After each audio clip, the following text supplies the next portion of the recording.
Praise the lord. హల్లెలూయా. ప్రార్థన పరిస్థితులను మారుస్తుంది.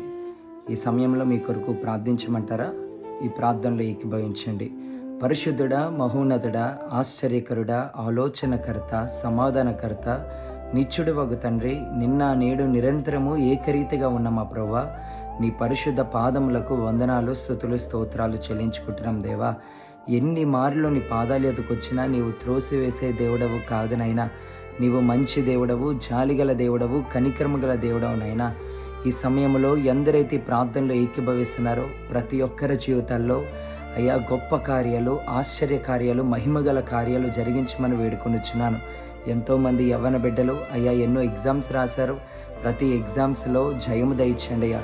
ఇంటర్వ్యూస్కి అటెండ్ అయ్యారు. ఇంటర్వ్యూస్లో కూడా గొప్ప జయాన్ని అనుగ్రహించమని వేడుకొనిచున్నాను ప్రభా.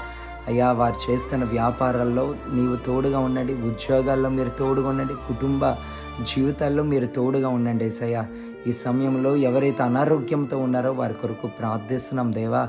అయ్యా విశ్వాస సహితమైన ప్రార్థన రోగిని స్వస్థపరుస్తుంది అన్నావు కదయ్యా. ఈ సమయంలో విశ్వాసంతో ప్రార్థిస్తున్నాం ప్రభా.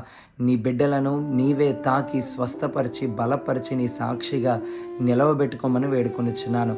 ఆర్థికపరమైన ఇబ్బందులతో ఎవరైతే సతమతం అవుతున్నారో, కృంగిపోతున్నారో వారిని లేవనెత్తమని వేడుకొనిచున్నాను. సమృద్ధిలోకి వారిని నడిపించు ప్రభువా. అయ్యా నిన్ను నమ్ముకున్న వారిని నువ్వు ఎన్నడూ సిగ్గుపడని అన్నావు కదయ్యా. నీవే మా దిక్కు, నీవే మా ఆశ్రయము, నీవే మా సమస్తమునైనా. ఈ ప్రార్థనలో ఎంతరైతే ఏకీభవించారో ప్రతి ఒక్కరిని నీవే దర్శించి బలపరిచి నీ శక్తితో నీ బలముతో వారిని నింపి నీ మహిమ కొరకు ప్రతి బిడ్డను వాడుకోమని నజరేయుడైన యేసయ్య నామములో ఈ యొక్క ప్రార్థన అడిగి వేడుకొనుచున్న మా ప్రియ పరలోకపు తండ్రి. ఆమేన్. Praise the lord.